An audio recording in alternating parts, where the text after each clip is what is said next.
Hello students, मैं आर्यन सिंह आपकी अपनी क्लास हिंदी में फिर से उपस्थित हूँ, जिसमें हम चर्चा कर रहे थे हिंदी व्याकरण के संदर्भ में। तो हिंदी व्याकरण में हमने जो है कल समास पढ़ा था और समास के बाद हमने तद्भव तत्सम भी आपको बताया था।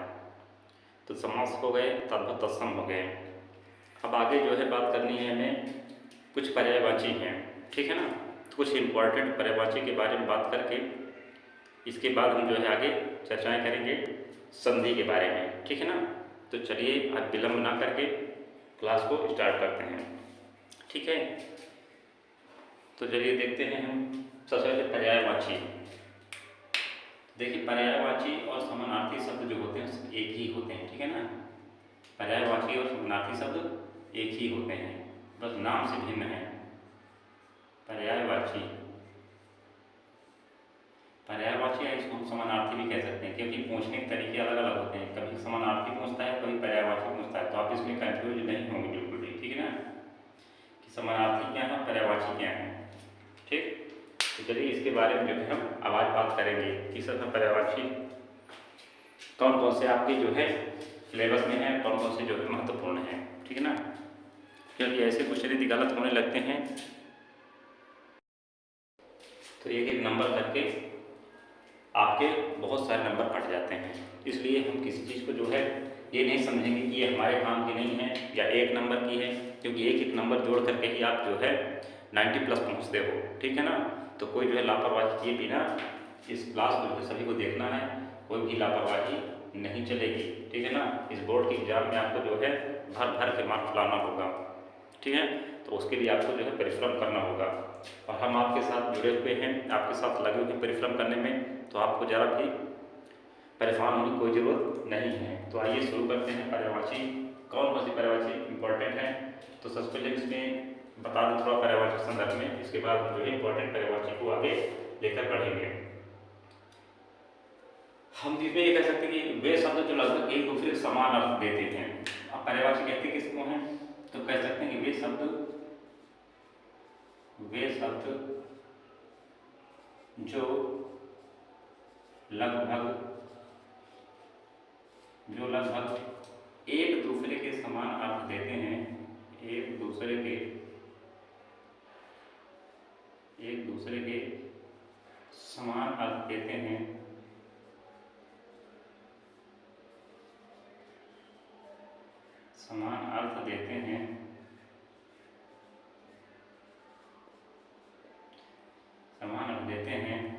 पर्यायवाची या समानार्थी शब्द कहलाते हैं, ठीक है ना।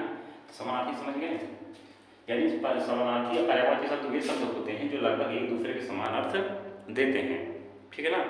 अब एग्जाम्पल में जैसे आपको करना है सीधे से बस, ठीक। तो चलिए पर्यायवाची हम यहाँ सीधे से लिखते हैं। तो पहले तो हम इसमें कुछ ऐसी पर्यायवाची बताएंगे आपको जो एक दूसरे पर जो है निर्भर है, या हम कह सकते हैं कि बस एक एक शब्द एक एक अक्षर पर परिवर्तन करने पर पर्यायवाची चेंज हो जाएंगी, ठीक है। तो आइए देखते हैं किसकी किसकी पर्यायवाची है। कमल लिख लीजिए, कमल, बादल, समुद्र,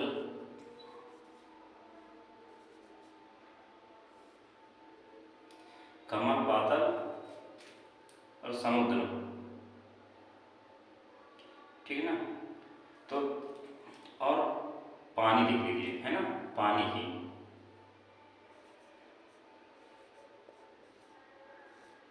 पानी क्या क्या हो गए, पानी, कमल, बादल, समुद्र। पहले इतनी पर्यायवाची देखते हैं अब किस प्रकार से ट्रिक से बनेगी। पानी की पर्यायवाची क्या होती है, सभी कहो कि जल होती है, और क्या होती है, वारी, क्या होती है, वारी होती है, वारी मीन्स भी जल होता है, और नीर मीन्स भी जल होता है, क्या होता है, नीर मीन्स भी जल होता है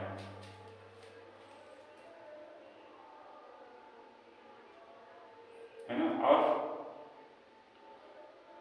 जल, वारी, नीर, तोय होता है, क्या होता है, तोय। अब आपसे केवल दो ही पर्यायवाची पूछता है, ठीक है ना। आपके सिलेबस में केवल जो आने वाली पर्यायवाची हैं उनमें से केवल आपको 1 या 2 पर्यायवाची लिखना होगा, ठीक है ना। और मैंने इसमें 4 लिख दी हैं। और याद कितना करना है, केवल 2 याद रखना है। इनको याद कर लीजिए, या इनको 2 याद कर लीजिए, इनको 2 याद कर लीजिए, इसको याद कर लीजिए, जो आपको सरल लगे उसको याद कर लीजिए, ठीक है ना। अब इसकी भी सब में यही चीज़ लिख दीजिए, ठीक है ना। सब में यही चीज़ लिख दीजिए, चारों में बिना सोचे लिख दीजिए।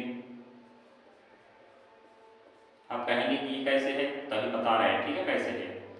ये ट्रिक है पर्यायवाची, 4 पर्यायवाची याद करने की ट्रिक है, एक साथ आप याद कर सकते हैं। ये 4 हो गई, ठीक है ना। फिर से जल, वारी, नीर, तोय। फिर से लिखिए, जल, वारी, नीर, तोय।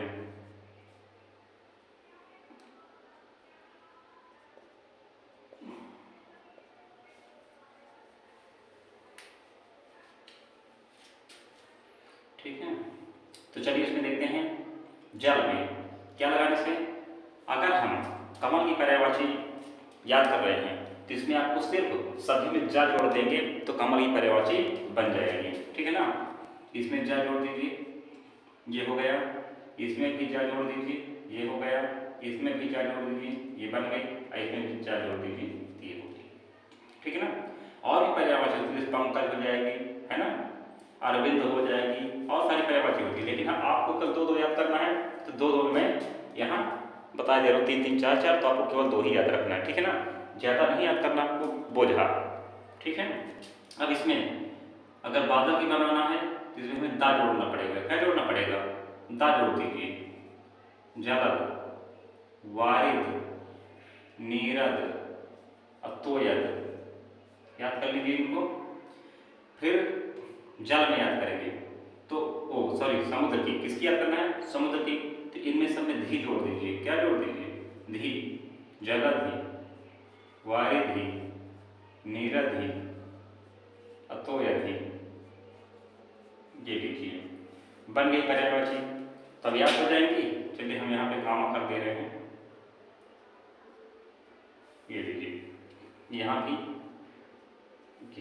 अब बन गई। 4-4 पर्यायवाची मैंने आपको यहाँ से सिखा दिया, इनको नोट कर लीजिए और आराम से कुछ सीख लीजिए। ये किसकी है, बादल की, कमल की, पानी की, समुद्र की, ठीक है। 4 तो पर्यायवाची हो गई, बाकी शेष और मैं लिखाई दे रहा हूँ आपको। चलिए देखते हैं, नोट करते जाइएगा, छोड़िएगा नहीं। एक भी चलिए, अग्नि की लिख लीजिए, अग्नि, है ना, अग्नि की लिख लीजिए। इसमें आग होती है ना, आग, और हुतासन होती है, हुतासन,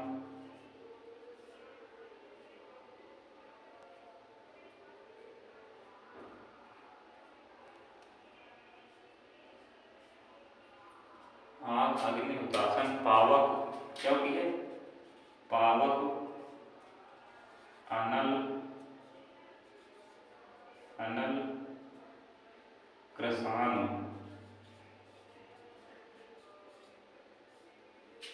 ये हो गए अग्नि की। फिर है, लिख लीजिए, अतिथि की, अतिथि,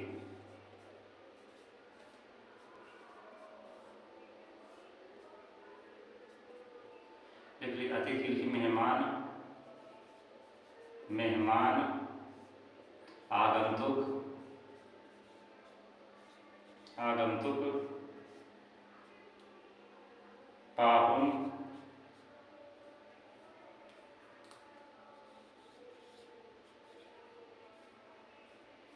पाहुन, और लिख लीजिए एक बात लिखना हो तो, नहीं 3 पर्याप्त है, लेकिन 2-2 ही करना है, ठीक ना। हमें 2-2 ही याद करना है, 3 है। एक और लिखना हो तो लिख लीजिए, अभ्यागत, अभ्यागत। बस केवल आपको 2-2 ही याद करना है, ज़्यादा नहीं याद करना, ठीक है ना। अभ्यागत,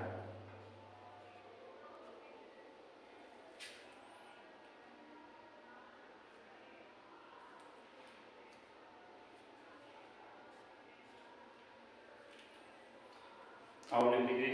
चलिए और देखते हैं इसकी, जैसे अश्व लिख लीजिए, अश्व या घोड़ा, अश्व हो जाए घोड़ा, घोटक, घोटक, बाज, तुरंग, है ना, बाज, तुरंग,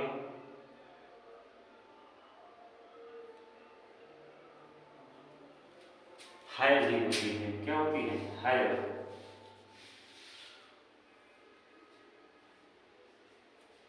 और लिख लीजिए आंसू के अलावा, और आकाश की इसमें हम लिख लीजिए, आकाश की भी पर्यायवाची पूछी जाती है। अब देखिए पर्यायवाची किसी की पूछी जा सकती है, जरूरी नहीं पानी की पूछे, कमल की पूछे, बादल की पूछे, वो पर्यायवाची पूछ सकता है, जल की पूछ सकता है, वारी की भी पूछ सकता है, नीर की पूछ सकता है, या वारिश की पूछ सकता है, इनमें से भी किसी की पर्यायवाची पूछ सकता है। तो आप इन्हीं में से कोई एक लिख दीजिएगा, ठीक है ना। ये ना सोचेगा कि इसकी पर्यायवाची पूछनी तो क्या होगा। अगर इसकी पर समुद्र की पर्यायवाची वारिध होती तो वारिध की पर्यायवाची भी समुद्र और जल होते हैं। अब आपको दो लिखना होगा, ठीक है। चलिए आगे, आकाश लिखिए, नभ, अंबर, नभ अंबर, अंतरिक्ष, अंतरिक्ष, व्योम, शून्य, ये सही किसकी पर्यायवाची है? आकाश की, ठीक है। देखिए वीडियो क्वालिटी तो सही आ रही है ना, हाँ सही है। चलिए आगे,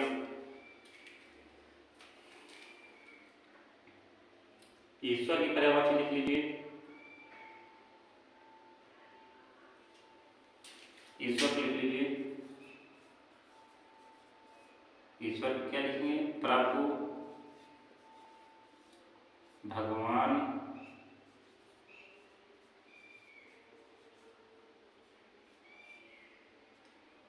ईश, परमेश्वर,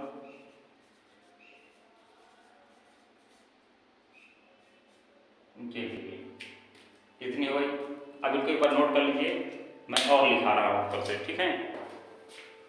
लिखते चलिए और सबको याद करना है, इनको लिख के रख नहीं देना है, ठीक है ना, तभी आपके अच्छे नंबर आएंगे।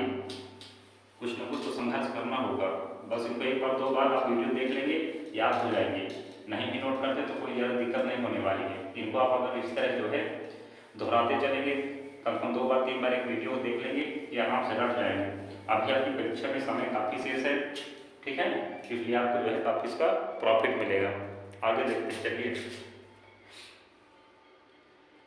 अब लिख लीजिए आप पर्यायवाची लिख लीजिए, कमल की हो गई, कामदेव लिख लीजिए, कामदेव की,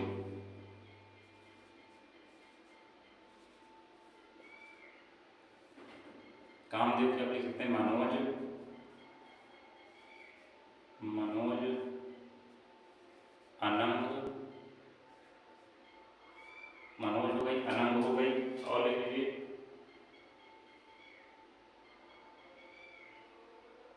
मनोज, अनंग, मदन भी हो जाएगी, क्या हो जाएगी? मदन, और कंदर्प, कंदर्प आदि, ठीक है। ये हो गई आपकी पर्यायवाची कामदेव की।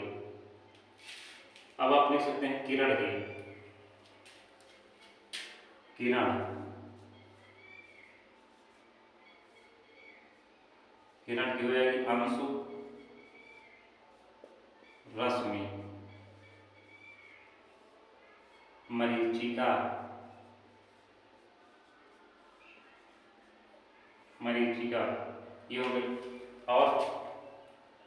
और आगे देखिए, आप लिखिए कपड़ा की, कपड़ा,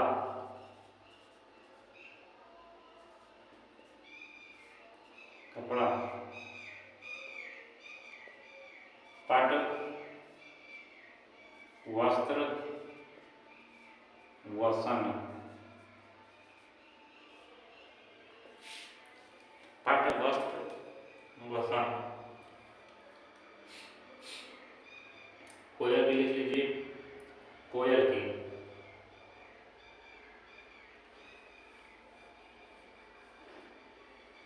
कोयल की लिख लीजिए पिक। कोयल की पर्यायवाची क्या होती है? पिक होती है। बसंत दूत, बसंत दूत है ना, एक ही बसंत दूत एक ही में है। पिक हो गई, बसंत दूत हो गई। और लिख लीजिए का दो लिखना हो तो जैसे लिख लीजिए कोकिल हो जाती है, श्यामा हो जाती है ना। कोकिल किसको कहते हैं? श्यामा भी कहते हैं। कोकिल हो गई, श्यामा हो गई, ये सब कोयल की पर्यायवाची हैं। ठीक है, अब लिख लीजिए कृष्ण के लिखना हो तो कृष्ण के बहुत सारे आप नाम जानते हो। केशव है, माधव है, गोपाल है, मोहन है, मुरारी, घनश्याम, वासुदेव, ये सब किसकी हैं? भगवान श्री कृष्ण की पर्यायवाची हैं। ठीक है ना। और लिख लीजिए चलिए ग्रह की लिखना हो तो लिख लीजिए ग्रह की पर्यायवाची पूछी जाती है। ग्रह मतलब होता है घर, तो घर लिख लीजिए। घर की भवन भी होती है ना, और धाम भी होती है, आलय भी होती है, आलय, ये सब घर की पर्यायवाची हैं। ठीक है ना। और लिखिए गणेश की लिख लीजिए, गणेश की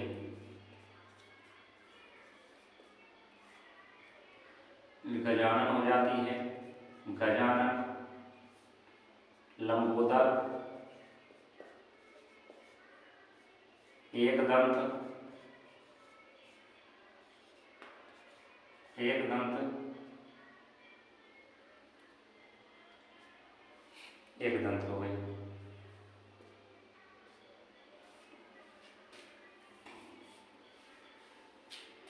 और लिख लीजिए चलिए गणेश की हो गई। जंगल की लिख लीजिए, जंगल की पर्यायवाची पूछी जा सकती है। जंगल, जंगल की लिखा दें जैसे चंद्रमा हो जाए, है ना, चंद्रमा का हो गया। जंगल की आप लिख सकते कानन, विपिन, विपिन, अरण्य, कानन, विपिन, अरण्य, है ना। और लिखना हो तो लिख लीजिए, बस 3 मैंने लिखा है, 2 से ज़्यादा आपको लिखना ही नहीं है। ठीक है। जंगल की और लिखना तो कांतार भी होती है, वन भी लिख सकते हैं, जंगल की वन भी होती है, वन, कांतार भी होती है, पटना लिखिए। बस 3-4 बहुत हैं। ठीक है, 3 या 4 बहुत सारी हैं। दिन में लिखना हो तालाब की लिख लीजिए, तालाब भी सही है। तालाब की पर्यायवाची लिखेंगे तो लिख लीजिए तालाब की, तालाब की पर्यायवाची हो जाती है सर, पुष्कर, तड़ाग,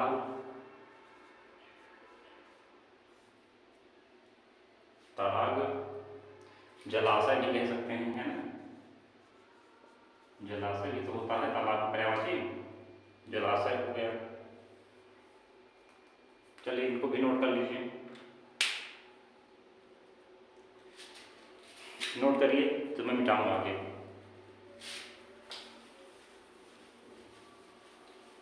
चलिए तो इस तरह से आपको पर्यायवाची और अपनी पुस्तक से भी इसका जो है अध्ययन कर लीजिएगा, ये सभी आपके सिलेबस में हैं। ठीक है।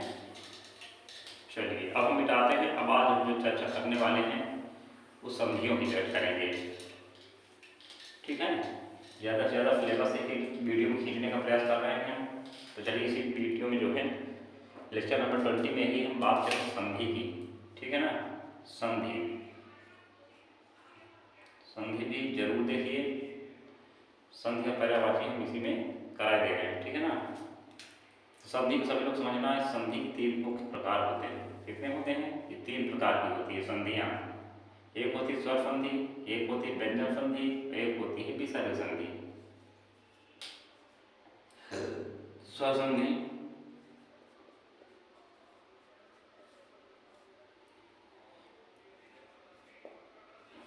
व्यंजन संधि,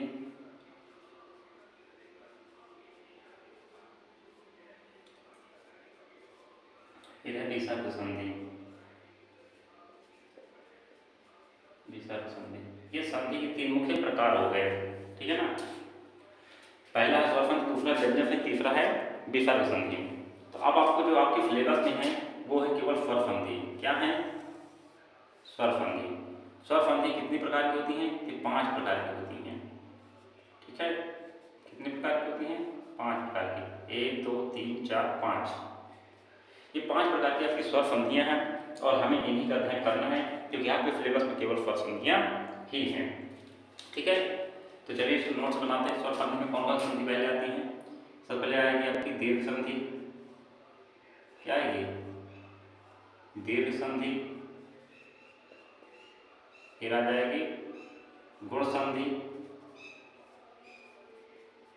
गुण संधि। फिर आ जाएगी वृद्धि संधि। वृद्धि संधि। वृद्धि संधि। तीसरी हो जाएगी यण संधि। यण संधि। फिर हो जाएगी नंबर 5वीं है अयाधि संधि। अयाधि संधि। ये आपकी सभी स्वर संधियों के भेद हैं। तो इन जो है 5 का अध्ययन हमें करना है, ठीक है। चलिए नोट कीजिए इनको बढ़िया। मैं जो जैसे सारणी बनवा रहा हूँ वैसे आपको नोट करते चलना है। पहले संधि के मुख्य रूप से 3 भाग बने। पहला है स्वर संधि, दूसरा व्यंजन संधि, तीसरा विसर्ग संधि, ठीक है। अब आपके जो चैप्टर में है वो है आपके कोर्स में जो है वो केवल स्वर संधि है। तो हम स्वर संधि की बात करेंगे। व्यंजन और विसर्ग संधि आपको ये क्लास 11 और 12 पढ़ना होगा, ठीक है ना। तभी जब 10 9 10 पढ़ना हो फिर स्वर संधि का अध्ययन करना है। जो स्वर संधि में हम बात कर रहे हैं तो 5 प्रकार की होती है। कितनी? 5 प्रकार की। कौन कौन सी होती है? नंबर 1 है दीर्घ संधि, नंबर 2 है गुण संधि, नंबर 3 है वृद्धि संधि और नंबर 4 है यण संधि, नंबर 5 है अयाधि संधि, ठीक है। तो चलिए इसको नोट कर लिए। तो हम एक एक करके अब अध्ययन करते हैं। दीर्घ संधि के बारे में पढ़ेंगे पहले। अभी तक आपने चलिए ले लिए होंगे या स्क्रीन शॉट ले लीजिए या नोट कर लीजिए, ठीक है। या वीडियो आप दोबारा प्ले करके देख सकते हैं। तो जैसे अभी तक आपको संधि ना आती रही होगी तो चलिए हम देखते हैं। संधि बहुत आसान होती है, ठीक है ना। आज आप पढ़ेंगे तो तुरंत संधि पहचानना सीख जाओगे, ठीक। तो पहले देखते हैं पहले कि दीर्घ संधि की पहचान क्या होती है। सबसे पहले पहचान करेंगे, फिर हम इनकी जो है एक एक करके परिभाषा भी आपको बता देंगे और इससे इसके विच्छेद भी बता देंगे, ठीक है ना। परिभाषा विच्छेद बाद में बताएंगे। सबसे पहले आपको संधि पहचानना आनी चाहिए, ठीक है ना। कि वृद्धि संधि, दीर्घ संधि, गुण संधि, अयाधि संधि है। आपकी परीक्षा में अगर आ जाती कोई संधि सिर्फ ये पूछ लेता है कि इसमें कौन सी संधि है तो आप यही नहीं बता पाते कि कौन सी संधि है ना। जैसे कह दीजिए सुरेश, है ना, ऐसे लिख दिया सुरेश और पूछ लिया कि सुरेश में बताओ कौन सी संधि है, तो पहचानते ही नहीं है। और आज जो मैं बताने जा रहा हूँ आप जैसे वीडियो देखिए तुरंत पहचान जाओगे देखते ही कि कौन सी संधि है, ठीक है। तो पहले चलिए हम इनकी पहचान का अध्ययन करते हैं, इसके बाद इनके विच्छेद का अध्ययन करेंगे, ठीक है। तो चलिए पहले एक बार में देखते हैं, ठीक है ना। तो चलिए देखते हैं दीर्घ संधि। तो दीर्घ संधि में आपको पहचान करना है। तो देखिए इसमें क्या आ जाए जब इसके दूसरे वर्ण में क्या जाए, इसके दूसरे वर्ण में पहचानने की बात कर रहे हैं हम। संधि कैसे पहचानेंगे? विच्छेद की बात नहीं करेंगे, विच्छेद अभी समझाएंगे, ठीक है। तो चलिए देखते हैं इसमें इसके दूसरे वर्ण में, है ना, ज्यादातर अधिकतर दूसरे वर्ण में क्या आ जाए, दूसरे वर्ण में अधिकतर दूसरे वर्ण में देखना है। इसमें आपको दूसरे या तीसरे चौथे में जो भी मिले दूसरे तीसरे वर्ण में क्या मिल जाएगा, दूसरे या तीसरे वर्ण में, दूसरे या तीसरे वर्ण में, है ना। अधिकतर हम दूसरे में कहेंगे, ज्यादातर इसमें दूसरे वर्ण में तीसरे लिखना हो तो लिखो, नहीं तो कहेंगे तो, है ना, हम कह दें दूसरे ही याद रखिए, दूसरे वर्ण विशेष कर नहीं आप कंफ्यूज होगी। इसके दूसरे वर्ण में क्या आपको देखने को मिलेगा, बड़ा ऊ, बड़ी ई और बड़ा आ, ठीक है, ये देखने को मिल जाएंगे। तो बता देना आपको दीर्घ संधि है वो कैसे। तो चलिए देखते एक एग्जाम्पल देख लेते हैं। यहाँ पे क्या देख लेते हैं, एक एग्जाम्पल देख लेते हैं या जैसे कर देते हैं इसमें हम, जैसे हाँ लिखिए भानुदय, क्या लिख दें, भानुदय।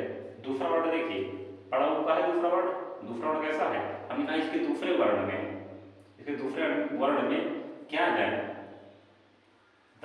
उसके दूसरे वर्ग में बड़ा ऊ आ जाए, बड़ी ई आ जाए और बड़ा आ जाए, जैसे लिखा हुआ भानुदय, तो क्या होती है, दीर्घ संधि हो जाएगी। समझ में आ रहा है? दूसरा वर्ड देखना है, जैसे इसका दूसरा वर्ड क्या है, भा के बाद नु आ रहा है, दूसरा वर्ड यही तो है।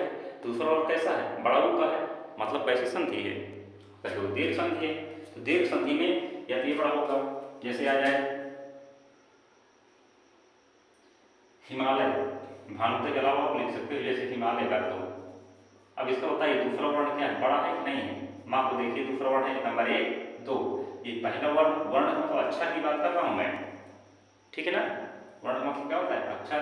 तो ये क्या हुआ, पहला वर्ण, ये है दूसरा वर्ण, ये है तीसरा वर्ण, ये चौथा वर्ण। 4 वर्ण आए हैं हिमालय में कि नहीं। तो 4 वर्ण में दूसरा वर्ण देखिए बड़ा है, बड़ा माँ का, तो बड़ा आस जो है माँ मैच कर रहा है बड़ा आस है, इसका मतलब दीर्घ संधि इसमें भी है। अब आज बात बोलेंगे नहीं। गुण संधि में आपको क्या देखना है, गुण संधि में इसके दूसरे वर्ड में, इसके दूसरे वर्ड में क्या होगा, इसके दूसरे वर्ड में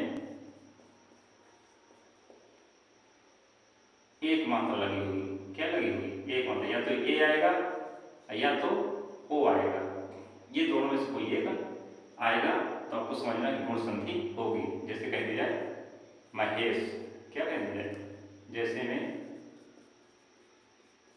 महेश है ना, परोपकार, परोपकार। बताइए मैच कर रहा है आपके नियम से, या ए आ जाए, देखो दूसरे वर्ड में इसमें एक मात्रा लगी है और इसमें ओ की भी मात्रा आ सकती है, तो देखिए इसमें ओ की मात्रा लगी है, तो मैंने दोनों एग्जाम्पल बता दिया।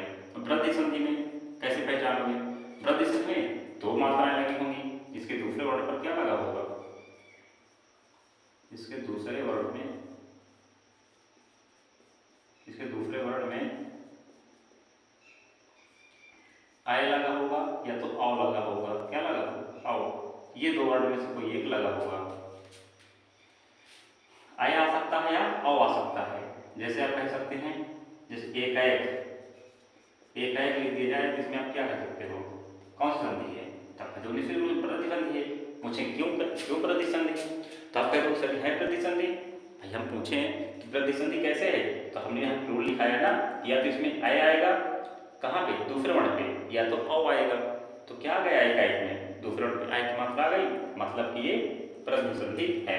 देखिए गुण संधि में एक एक मात्रा, अब वृद्धि, तो वृद्धि को मतलब बढ़ना, तो वृद्धि संधि देखिए एक एक मात्रा और बढ़ गई, पहले एक थी दोनों में, फिर दो हो गई, तो वृद्धि संधि कहीं ना कहीं बढ़ गया कि नहीं बढ़ गया।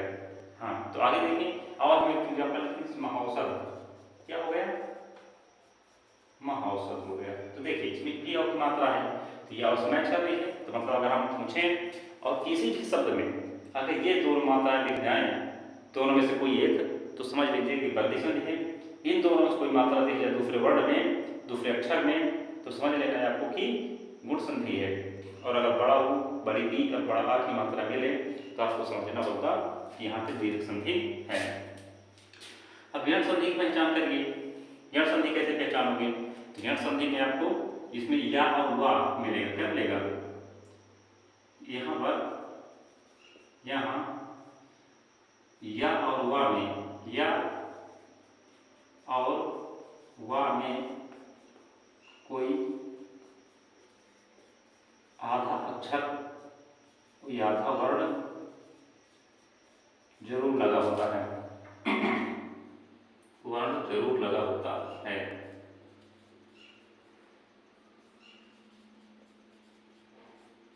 जरूर लगा होता है, ठीक है।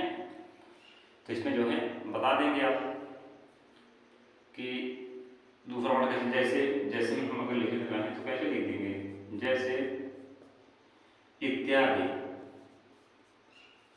इत्यादि। अब बताइए इसमें कुछ दिख रहा है आपको, या में आधा लिखा है, हमने कहा था या में और वा में आधा लगा होगा, तो आपको समझ लेना है कि क्या है ये आपके यण संधि है। इत्यादि हो गया, प्रत्येक हो गया। अब इसमें मात्रा नहीं देखना, इसमें या में देखो आधा अक्षर लगा हुआ है, ठीक है ना, इसमें ये नहीं देखना। अब है अयाद संधि, ये हो गई यण संधि, समझ में आ रही है ना। अब अयाद संधि की बात करेंगे। अयाद संधि में तो अयाची संधि में देखिए इसका रूल होता है कि इसमें ए का आय हो जाया करता है। क्या हो जाता है? इसका रूल रहता है ये ए का आय, ए का क्या बदल जाता है आय में, और आय का क्या बदल जाता है, दिख रहा है नीचे? चलो मैं चेक कर ले रहा हूँ। हाँ अभी दिख रहा है। आय का क्या हो जाता है? तो आय का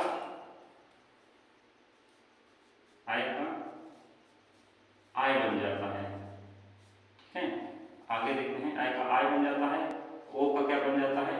ओ का औ बन जाता है। और औ का क्या बनता है? औ का आव बन जाता है। ठीक है, चलिए इसकी एग्जाम्पल देखते हैं आगे। यही चलिए देखते हैं एग्जाम्पल यहाँ से। जैसे एग्जाम्पल, ये एग्जाम्पल है इसके या संधि के, ओ अयाची संधि के। ठीक है, ये अयाची संधि की एग्जाम्पल है यहाँ पे। तो जैसे में हम लिख रहे हैं, यहाँ पे हो जाएंगे जैसे ने और प्लस अन कर दिया जाए तो क्या बन जाएगा? नयन बन जाएगा। क्या बन जाएगा? देखिए ए का तो हमें पता है कि आय हो जाएगा, तो कर दीजिए ए का आय, तो ने का क्या बन जाएगा? भाई हमने ए को आय करने के लिए बताया ना, ए का क्या बन जाता है? तो ने का नयन बन जाएगा। क्या बन जाएगा? नय। भाई ए का क्या बनता है?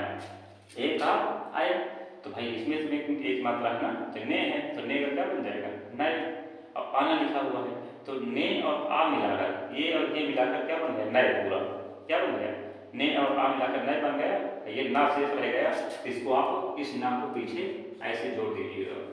ठीक, यानी जिसके जिसके अगर मगर प्लस रहेगा, जैसे प्लस इधर, प्लस इधर एक अक्षर, इधर एक अक्षर, ये मिला करके दोनों अक्षर एक शब्द बनाने का प्रयास करेंगे, और शेष जो यन बच रहा है वो यन आगे पीछे उसी पीछे लगा दिया जाएगा। ठीक, अब जैसे ओ की मात्रा चेक कर लो, या नए आय की चेक कर लो। ए की हो गई, आय की चेक कर लीजिए, इसकी आय की। तो हम यहाँ लिख देते हैं नए, अब प्लस आप लिख दीजिए। तो हमने आय का क्या बताया है? आय का आय, तो नए का नाय में परिवर्तित कर दीजिए, नाय। अब फिर लास्ट में क्या है? का, तो का जोड़ दीजिए उसी तरह। क्या बन गया? ओ का देखना हो तो देख लीजिए, ओ का जैसे पो प्लस आक हो गया, तो ओ का क्या बनता है? औ बन जाता है। ओ का औ, तो पो का पौ बना दीजिए। क्या बना दीजिए? पो लिखा तो पौ बना दीजिए, पाव, और का लिख दीजिए, पावर बन गई। ओ सॉरी, पो प्लस आना करना है, यहाँ पे क्या करना है? आना करना है। तो यहाँ जब हो गया पवन, क्या बन जाएगा? पावर। ठीक,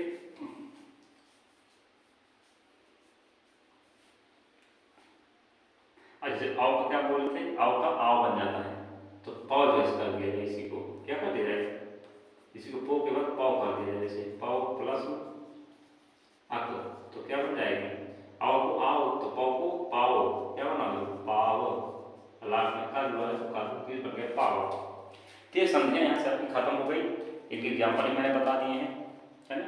तो सभी एग्जाम्पल नोट करके आप उनकी तैयारी आराम से कर सकते हैं। ठीक है, तो इसके तो हमने विच्छेद भी बता दिए हैं, अशेष के विच्छेद आप यहाँ पे, यानी विच्छेद करने का एक ही तरीका है, आपको बता दें। तो क्या तरीका है? आप दो ऐसे खंडों में तोड़ना होगा संधि को कि दोनों के सही अर्थ निकले। ठीक है ना?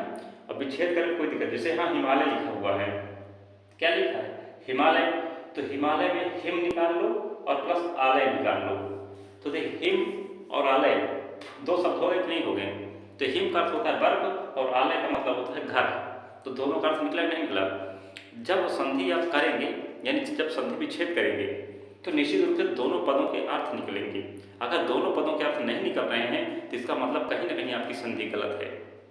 ठीक है, तो इस तरह जरूर ध्यान देना है। यानी जब शब्दों का आप विच्छेद करेंगे तो उस समय आपको यही चीज़ ध्यान देना होगा कि ऐसे विच्छेद करें कि दोनों पदों का कोई ना कोई अर्थ, कुछ न कुछ अर्थ जरूर आता हो। ठीक है, तो चलिए वीडियो में हम यही तक बात करेंगे और हम आज इस वीडियो को समाप्त करते हैं। तो मिलते हैं आपको नेक्स्ट वीडियो में।